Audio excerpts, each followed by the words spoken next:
Sahabat sekalian, pernah suatu ketika di masa kepemimpinan keemasan seorang yang terkenal dengan kewibawaan tiada tara. Dia adalah sahabat Umar Ibnu Al-Khattab. Kala itu, ketika terjadi krisis besar di zaman ketika beliau memampuk tahta sebagai pelayan umat Islam, penerus risalah Nabi,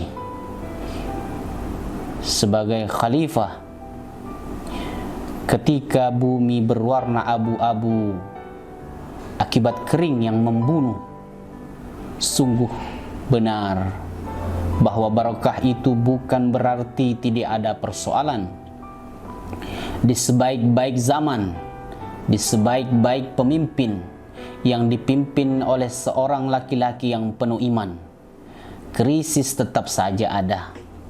Pintu keberkahan yang terbuka dari langit dan bumi ketika penduduk suatu negeri beriman dan bertakwa, sebagaimana yang tertulis dalam surah Al-A'raf ayat 96, bisa saja berbentuk dalam sebuah musibah.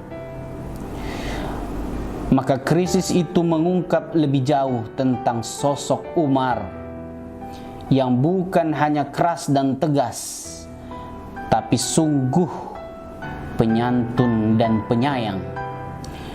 Dia mengharamkan bagi dirinya sendiri segala makanan yang lembut dan lezat. Dia makan dari tepung-tepung kasar, garam dan kurma yang berulat, serta lemak-lemak yang keras. Kulitnya pun yang semula putih kemerahan berubah menghitam, kering, pecah-pecah, galuh air mata di pipihnya kian mendalam. Sahabat, rakyat yang dipimpin oleh Umar terbimbing penuh dengan kepedulian, prihatin bersama, saling bantu-membantu, dan tercontoh sebagaimana Uwais Al-Qarni setiap hari ia berkeliling membagi-bagi makanan sehingga lelah dan tak sanggup berjalan lagi. Lalu ia menangis. Dalam tangisannya ia berdoa. Uwais berdoa, "Ya Allah, janganlah engkau marah padaku jika hari ini ada hamba-Mu yang masih kelaparan.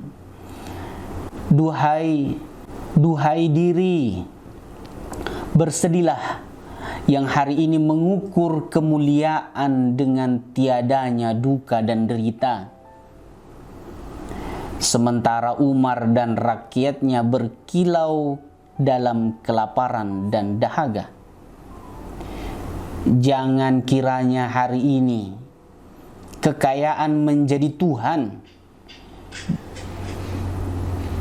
Jangan kiranya hari ini kekayaan dijadikan Tuhan, diangankan, dirindukan, diciptakan, dipikirkan, diperbincangkan melebihi Allah Subhanahu wa ta'ala."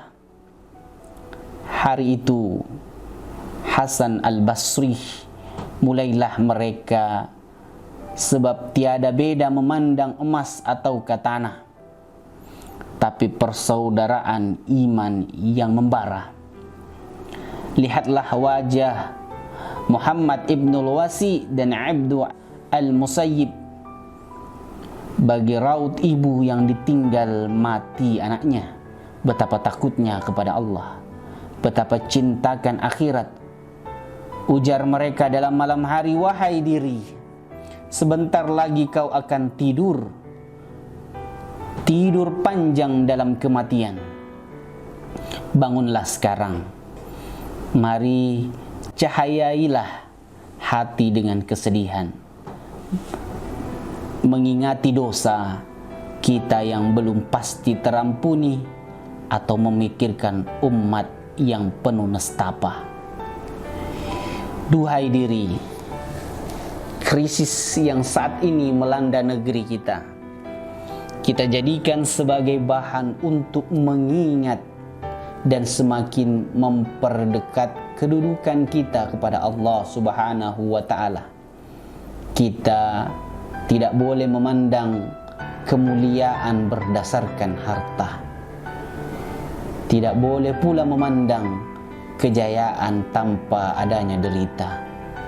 Semoga dengan wabah COVID-19 ini kita bisa semakin saling bahu-membahu, saling bantu-membantu, peduli terhadap sesama, tidak berkenan ada tetangganya yang kelaparan. Ia bersedih hati jikalau ia bisa kenyang, sedangkan ada tetangganya yang tak pernah bertemu dengan nasi dalam sepekan terakhir. Ia bersedih hati jika ia mampu tidur nyenyak di malam hari, sedangkan ada tetangganya yang tak bisa tertidur karena kesakitan menahan rasa lapar. Semoga Allah mengampuni dosa kita semua.